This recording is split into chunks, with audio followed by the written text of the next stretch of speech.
नमस्कार, times now Navbharat digital देख रहे हैं आप। मैं हूं आपके साथ आदर्श। इस वक्त कोलकाता की सड़कों पर हजारों छात्र नोबन्ना मार्च का हिस्सा है। नोबन्ना मार्च क्या है, पहले आपको ये बता देते हैं, उसके बाद इन छात्रों के साथ ममता सरकार ने जो सुलूक किया है उसके बारे में भी आपको बताएंगे। बता दें कि मुख्यमंत्री सचिवालय, मुख्यमंत्री कार्यालय नोबन्ना भवन नाम की बिल्डिंग में चलता है। ममता बनर्जी ने ही इस बिल्डिंग में मुख्यमंत्री कार्यालय और सचिवालय को शिफ्ट किया था। इससे पहले रॉयटर्स बिल्डिंग कोलकाता की एक मशहूर इमारत थी जहां सीएम ऑफिस हुआ करता था।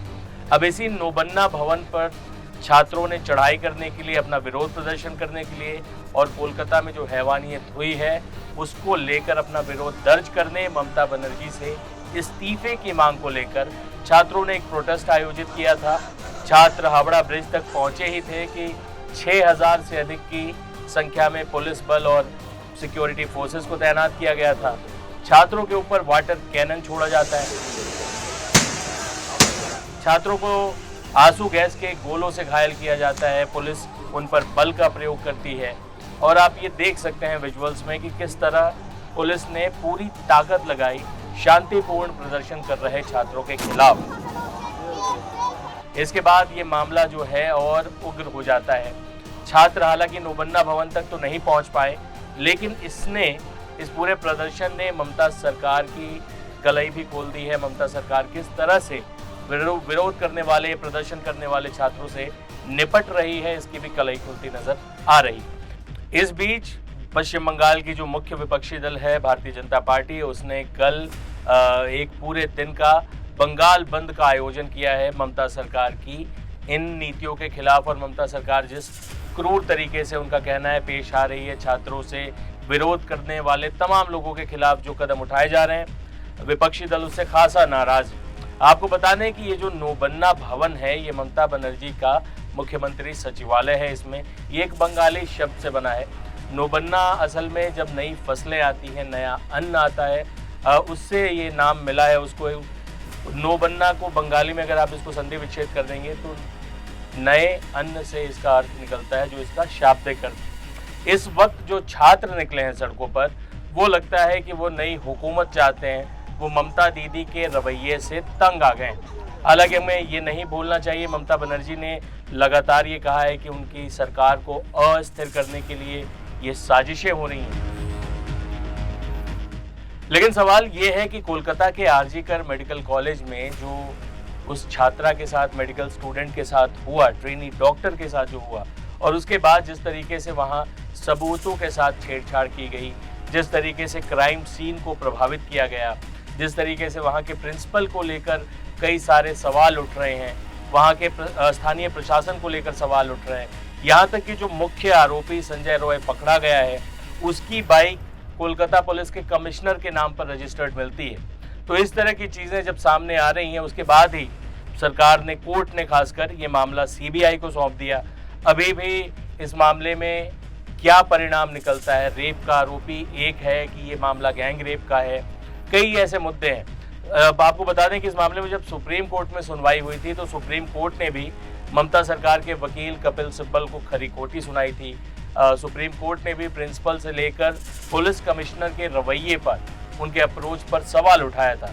इसलिए ये पूरा मामला जो है, और इसके बाद सिर्फ यही नहीं होता। 9 अगस्त को जब ट्रेनी डॉक्टर के साथ रेप और हत्या की जघन्य घटना होती है, उसके बाद जब उसी अस्पताल में तमाम डॉक्टर्स विरोध प्रदर्शन कर रहे होते हैं, तब तक अचानक से हजारों की संख्या में गुंडे घुसते हैं और हॉस्पिटल पर हमला करते हैं, उन डॉक्टर्स पर हमला करते हैं, सबूतों के साथ छेड़छाड़ करते हैं, जिसके बाद से पश्चिम बंगाल में छात्रों का आंदोलन भड़कता है। छात्र ऐसे मतलब वो सवाल उठाते हैं कि आखिर जब सरकार इतनी बड़ी घटना के बाद उस अस्पताल को दोबारा वहाँ पर हमलावर घुस जाते हैं और सरकार सुरक्षित नहीं कर पा रही है, ऐसे में ममता सरकार के इकबाल पर सवाल उठा था।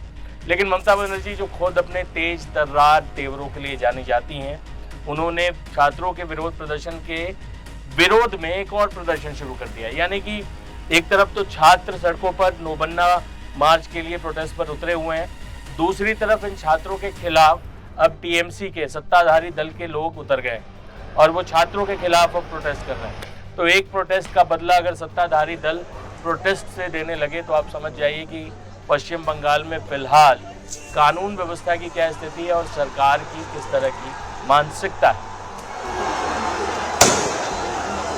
पश्चिम बंगाल बीजेपी के तमाम बड़े नेता जो हैं वो इस समय प्रदर्शन में जुट गए हैं। कल उन्होंने एक दिन का पूरा बंद भी बुलाया है।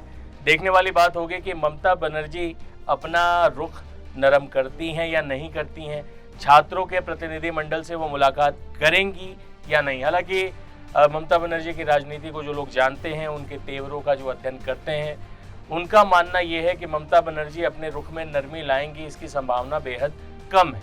हालांकि कुछ लोग इसे बंगाल में ही इसे बांग्लादेश से जोड़कर देख रहे हैं। मेरा मानना है कि ये एक उचित राजनीतिक प्रक्रिया नहीं होगी, एक उचित राजनीतिक प्रतिक्रिया नहीं होगी, क्योंकि बांग्लादेश और पश्चिम बंगाल दो अलग अलग चीज़ें हैं। एक मुल्क था बांग्लादेश, वहाँ शेख हसीना एक लंबे समय से उनकी सरकार चल रही थी, और पश्चिम बंगाल भारत जैसे संप्रभु देश का एक राज्य है। अगर वहाँ स्थितियाँ थोड़ी इधर से उधर होती भी हैं तो हमारे पास तमाम ऐसी व्यवस्थाएं हैं जो उसको संभाल सकती हैं। इसलिए बांग्लादेश और बंगाल ज़रूर आसपास है, लेकिन इनकी तुलना करने से तमाम उन विश्लेषकों को बचना चाहिए जो ऐसी तुलना करने के लालच में फंस रहे हैं, ममता बनाम शेख हसीना जैसी चीज़ों को हवा दे रहे हैं। मेरा मानना है कि एक समझदारी भरी प्रतिक्रिया यही होगी कि इस जघन्य घटना के बाद जो छात्रों का विरोध है वो बहुत जायज़ है, उसे करुणा के साथ देखने की ज़रूरत है। छात्रों के उस पूरे पीड़ा को समझने की ज़रूरत है, उसको एड्रेस करने की ज़रूरत है। सरकार और सत्ता प्रतिष्ठानों से यही उम्मीद है कि वो छात्रों के जख्मों पर मरहम लगाएं, वो उन्हें इस बात का आश्वासन दे कि आपकी सुरक्षा हमारी जिम्मेदारी है और हम वो सुनिश्चित करेंगे। जाते जाते आपको छात्रों के विरोध प्रदर्शन नौबन्ना मार्च की कुछ झलकियां दिखाते हैं। उस पर पुलिस और सुरक्षा बलों ने क्या प्रतिक्रिया दी, किस तरह से उनसे निपटे, वो दिखाते हैं।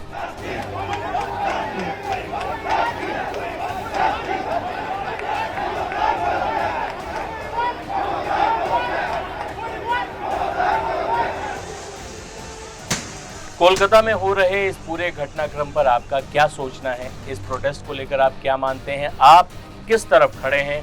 छात्रों की तरफ खड़े हैं या ममता सरकार की तरफ खड़े हैं?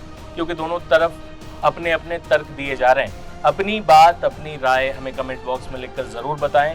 आपकी प्रतिक्रिया से हम अपने अगले वीडियो में उन प्रतिक्रियाओं को शामिल भी करेंगे और इस चर्चा को आगे भी बढ़ाएंगे। तब तक आप देश दुनिया की तमाम खबरों के लिए बने रहिए टाइम्स नाउ भारत डिजिटल के साथ। शुक्रिया।